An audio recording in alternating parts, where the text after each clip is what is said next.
You have to have a trading plan before you start. Period. End of discussion. Okay. You're going to pull up your dollar gainers.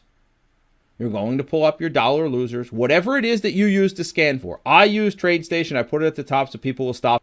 So it's going to look a little bit like this, right? You say, oh, some stocks like MU, BA seems to always do a lot of pre-market volume. That's normal. But when you see stocks that don't, like, for example, Tiffany's, 1.9 million pre-market shares, that's insane. Okay, that's insane. Spotify, 67,000. At the time, that was a lot of volume. Okay, Roku doing 55,000. So going to get put on this long list right here. Okay, all right. So now the question then becomes, well, what does a decent gap look like? You want to be looking for something like this. Okay, something that has really good shock value. Here's a stock that's clearly in an uptrend, right? Stock moves higher, puts in a little bit of a bullish triangle or ascending triangle over here. It rips higher again, consolidates out in a relatively bullish manner, sloppy but bullish, and it's holding the trend line, right? It's literally higher highs, higher lows, higher highs, higher lows, and this thing looks higher. So your general opinion of this stock would be bullish, bullish, bullish. And then you wake up and you go, whoa, what just happened? So up until today, you're thinking bullish, bullish, bullish, bullish, bullish. And you should be thinking bullish, bullish, bullish, bullish. And then all of a sudden the stock gaps down, right? This red bar gaps down under a wide range green bar, under multiple pivots with room to drop below down into the $9.50 or $9 area. This is what we call a shock value gap. This is a professional gap. So this stock was clearly in an uptrend. It was clearly bullish. And today you wake up and boom, it gaps down. There's a lot of shock value here. Okay, a lot of shock value. If you owned a stock at $11.50 or $11.75 and you woke up the next day and it was at $10.50, you wouldn't feel very good. It's gapping down 10% against you. So there's a lot of people that want to get out of that position. Why? Because fear is stronger than greed, and a lot of people are fearful, okay, and they want to dump it. So they dump the stock and it goes lower. All right, they sell it off, gives you an opportunity to short the stock. For those of you that aren't familiar or aren't aware, because I get this question frequently, yes, yes, yes, yes, you can make money when the stock goes lower. It's dollar gainers later in the day. All right, so anyway, PII was on the dollar gainers list yesterday. So I clicked on it and I said, oh, wow, it's gapping up over a prior pivot. Is this a perfect gap? No. Why? Because it's gapping from a green bar, not a red bar. It's not terrible. Doesn't mean we can't trade it, but I'm going to lower my expectation a little bit because the stock doesn't have any shock value. It's gapping from an already bullish move yesterday. Okay, so it's gapping from a bullish move, but here's the positive.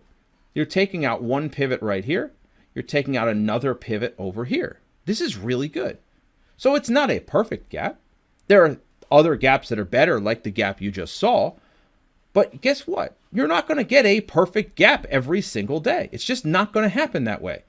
So we have what we call level 2 and level 3 gaps. So not every gap every day you're going to get a level 1 gap. Sometimes you have to wait for a level 2 or level 3 to roughly 150. So these two red lines here gives us room from about 156 down to 150. So I have $6 worth of room to trade this stock because the target has to be 150 because there's triple bottom support. Stock came to 150, bounced. Came to 150 again, bounced. Retested for a third time, bounced. So it's probably going to bounce at 150. So from 155 to 150, that's the range I can trade this stock. But I like it because it's gapping under a good size green bar and under a pivot. So MMM would make the gap list. We're going to put it on the list. Okay, put it on the list. Now, once we have the list, I'm going to go into, I'm not going to show it here, but I'm going to go into the pre-market chart.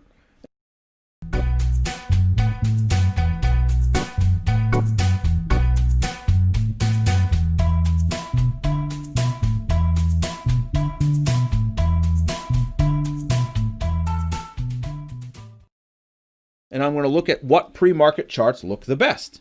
Which ones have the nicest, cleanest pre-market patterns. And then I'm going to take those stocks and I'm going to put them on my thumbnail watch list. My favorite stocks are going to make my thumbnail watch list. Now, I frequently get asked, well, how many stocks do you watch, Jared?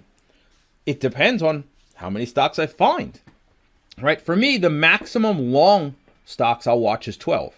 The maximum short stocks I'll watch is 10.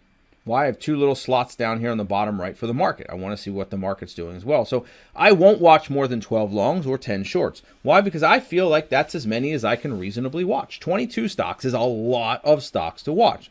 Now, do I watch 22 stocks every day? Heck no. Maybe one day a month do I actually have a gap list that has 20 stocks on it. Less than that. It's less than that. Okay? So my point I'm making is, you only want to watch as many stocks as you can reasonably watch without getting distracted, without missing trades. That's key.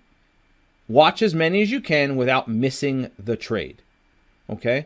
So if you can only watch 4 stocks, only watch 4 stocks. If you can only watch 10 stocks, only watch 10 stocks. The 8:45 New York time, okay, for a 9:30 open. So we got in front of our desk between 45 and 60 minutes early. If you're a really good trader, you can get in front of your desk 15 minutes early. 30 minutes early, 15 minutes early. But for newer traders, give yourself a little more time. So we got in front of our desk. The first thing we did, check our trading plan. Just review the plan so you know what the plan is. Second thing, check the market bias. What is the market doing today? Gapping up, gapping down, sideways, whatever. Then check news reports. What relevant reports are happening today, particularly from 9:30 to 10:30 if that's when you trade. I like to trade the open. Scan dollar gainers and dollar losers. You can use this on TC2000, TradeStation, Fin, okay? Regardless of how good a gap is or how much we like it, we never randomly buy it. We have to have a pattern. And that pattern has to be predefined in your trading plan and preferably a picture of it on your wall. I'm not kidding. A picture of it on your wall. Most people do better with visual aids than they do with mental aids. Okay, if you're a very good person visualizing things in your head, awesome. But most people do better with a picture in front of them. You're either going to blow up your trading account because maybe you didn't do your money management checklist. Maybe you didn't do your stop loss checklist. Or worse yet, you're going to have to go back and work for that crappy boss that you hated to begin with because you didn't go through your checklist. So what if you miss a trade or two? It's going to happen. I missed one today. It's going to happen. Oh well. I'd rather be safe than sorry. That's the theme I want you to take from this. I'd rather be safe than sorry. Missed money is better than lost money. There will always be another trade. Not having the 60 or the daily on here. So I'm saying, hey guys, I really like MCRN and I like FedEx. And I like FedEx over 165. Now why? Where would I get that number from? The pre-market chart right here. Right there. I'm going, I don't really want to buy it in the pre-market. So let's wait till the market opens. And if it gives us a pattern, we'll take it. Well, now we used the market open as well as the pre-market to give us a breakout pattern. So 165 is the entry, 164.30 is the stop. Oh, look at that. 9:31 in the morning. FedEx 165 by 164.30. That thing rips. We went to 168 within 30 minutes. So this is how you take your trading plan all the way through to the end to where you see the execution of the trade. So all that work you did in the pre-market allows you to take this trade. And here's the beauty. It doesn't mean that you can't be aggressive with certain trades. If you have a level 1 gap and you have a really good pre-market chart, you're allowed to get in at 9:31 or 9:32. Now, granted, this didn't actually trigger until a little bit later, right? This was called at 9:31, and if you take a look at the bars, it didn't actually trigger till like 9:55, right? Take a look at it. See the volume at the bottom? 10 o'clock is right where this bottoming tail is. It really triggered around 10 o'clock.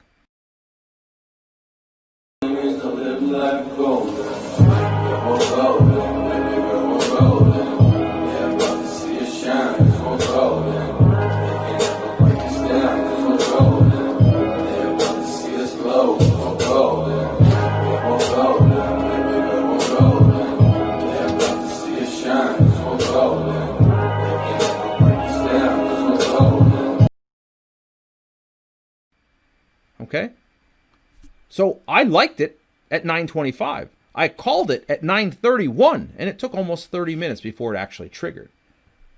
But it was a painless winner. Okay, and this is what it looked like. All right, there it is. Okay, 5-minute chart, 15-minute, 1 minute, 2 minute. And here's the thing. What if you didn't look at the pre-market? You would think I just took a 2-minute high or something of that nature. Okay, you just think, oh, he just took a random pattern or a random trade with no pattern. No, that's not true. I took a real pattern. Okay, I took a real pattern. And there's the result. We did well in this. You know, we made, I don't know, $700 on it. Okay? That's how good trading works. It's not all up in your face, crazy action all the time. Good trading is relatively boring. It's like watching Unmol drive a Ferrari. Really freaking boring, doing 10 miles an hour under the speed limit. Okay? But he gets to the same place that I get to. Okay? Market. Pre-market. Okay, so you have a 1-minute breakout after the market opens, but take a look at the 15-minute. What's happening here? Take a look at the 15-minute. We're breaking over this area at like 199 to $200, give or take. Okay, pivot, pivot, pivot, pivot.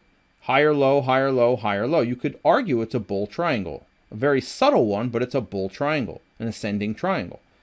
So I'm looking at it going, wow, I like Facebook over 200. That's in the pre-market. So 92.50, you could have bought it as a swing trade with a stop at 91. I didn't do that. We looked at it over here at 93.50. Okay, yes, it was up about $1, but we had a 15-minute 3-bar play with a 20-cent stop loss. 93.40 by 93.20, and it popped to 94. It went 3-1 in 15 minutes.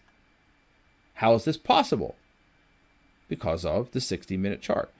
Was this stock a little bit extended? It was. It was up just over $1, but still within its trading range. All right. On an average day, this stock was doing about $1.50. Right. Take a look at the average move. It was doing about $1.50. So it was up about $1.10, $1.20. So yeah, it was a little bit concerning about the range. But two things. One, 20-cent stop loss. When I go to 1R, I go to break even. When I get 1R, I go to break even. So it wasn't a huge risk because it was still in its average trading range. And two, if we're breaking out of this area on volume, it should exceed its average trading range. But you still have to be careful. So what you're going to do now is you're going to take all your trades, take a screenshot of them, okay? Print them off, take a screenshot, put them in an online file folder. I usually use PowerPoint, Microsoft PowerPoint, Office PowerPoint, whatever it is, okay? And I just copy and paste them in here. And I mark them up exactly the way you're seeing them. And then what do? After you mark them up, because that's important, mark your entry, mark your stop loss. Because you're going to go back and you're going to see, oh my gosh, I don't even see the pattern. But yet, in the middle of the trading day, I thought there was a pattern there. But when you go back later, you're like, I don't see any pattern there. And that happens frequently. Your goal is to get that to happen infrequently. So when you go back and look at the trades you took, you should be like, yeah, okay, I get it. It immediately strikes you and goes, yeah, that was okay. That was cool.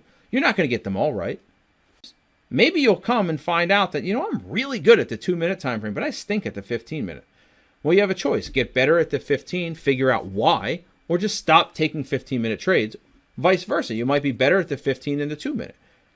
Are you good at buy setups, 3-bar plays, breakdowns, retest trades? What are you good at? Okay, and this trading report is like 2 pages long, 3 pages long. There's way more to this trading report. The point I'm simply making is this is the only way you're going to get better if they do any of it at all. Okay, you have a tracking spreadsheet and it basically says, yeah, plus $100, minus $50, and that's it. You're not looking at the times of the day you trade, long trades versus short trades, what your average batting average is on your longs versus your shorts, the time of the day you take those longs, the day of the week. Maybe you find that Tuesdays just really stink for you. They're just terrible. Figure out why. Maybe don't trade Tuesday because of it. Maybe just improve on Tuesday. I don't know. But this is what I'm getting at. Fine-tune the information. You might find you do really well in stocks between $20 and $100. And for whatever reason, you find you don't do well in stocks under 20 or stocks over 100. Find out why. How is this going to help you? So you can fine-tune what you're really good at. Maximize your strengths, minimize your weaknesses, or improve upon your weaknesses. That's what it's all about. I'm going to go back to this, and I haven't preached this in a while, and then we're going to wrap it up. Trading is a business. Treat it like one. Stop being an idiot. Stop hacking around. And just because you can open up an account with $500 or $1,000 or $2,000 doesn't make you a trader. Just because you have tens of millions of dollars and you open a trading account doesn't make you a trader. Okay, it doesn't. It's a real business. It's a viable business, but you have to treat it like one. Most of you are not. Okay, and it comes down to that.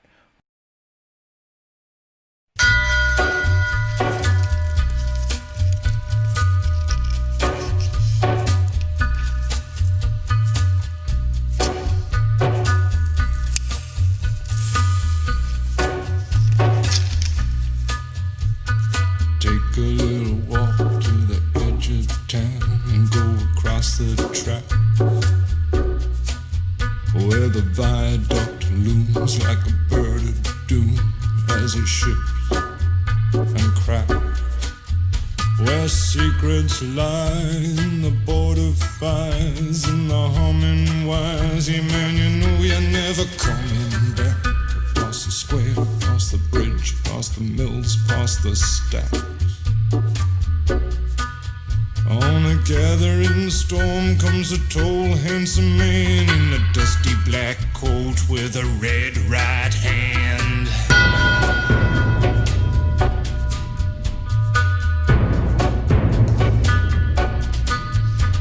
He'll wrap you in his arms, tell you that you've been a good boy.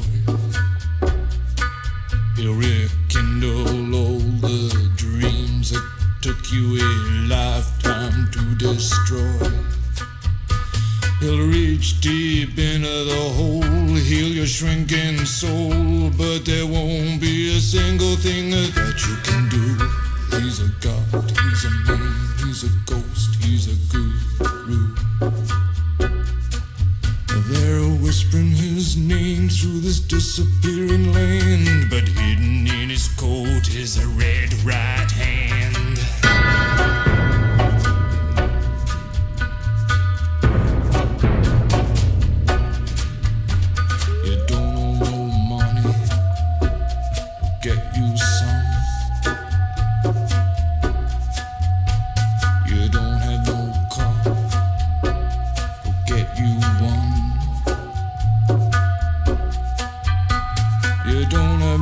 Self-respect, you feel like an insect. Well, don't you worry, buddy, cause here he comes through the ghettos and the barrio and the barry and the slum. His shadow is cast wherever he stands. Stacks of green paper in his red right hand.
Seems you'll see him in your head on the TV screen. Hey buddy, I'm warning you to turn it off. He's a ghost, he's a god, he's a man, he's a guru. You're one microscopic cog in his catastrophic plan, designed and directed by his red right hand.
Take a little walk to the edge of town and go across the track,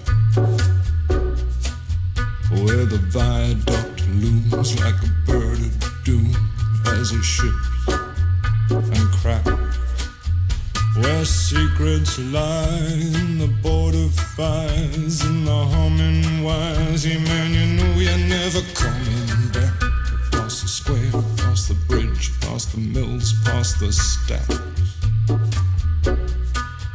On a gathering storm comes a tall, handsome man in a dusty black coat with a red right hand.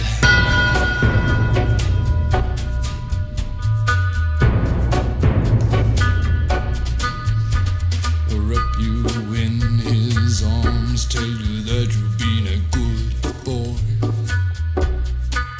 He'll rekindle all the dreams that took you a lifetime to destroy. He'll reach deep into the hole, heal your shrinking soul, but there won't be a single thing that you can do. He's a god, he's a man, he's a ghost, he's a guru. They're whispering his name through this disappearing land, but hidden in his coat is a red right hand.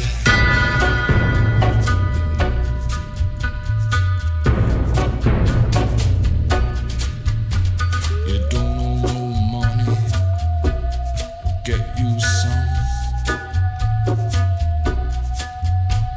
You don't have no car, get you one. You don't have no self-respect, you feel like an insect. Well, don't you worry, buddy, cause here he comes through the ghettos and the barrio and the barry and the slum. His shadow is cast wherever he stands, stacks of green paper in his red right hand.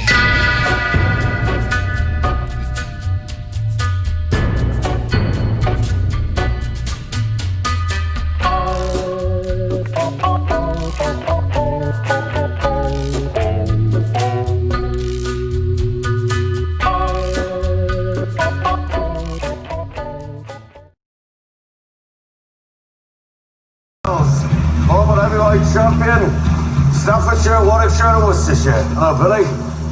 Yeah. And now I work for you, Mr. Shelby. For not enough money. Right. That enough for you? Enough for what? Someone here wants to fight you. Bonnie Gold, come here, son. I'm an heavyweight. He's a welterweight at best. Nevertheless, he wants to fight you. Yeah, when I damage him, the blinders will take my eyes. Now come back, Billy. It's just a fight. Queensbury rules. When? Now! Where? Here!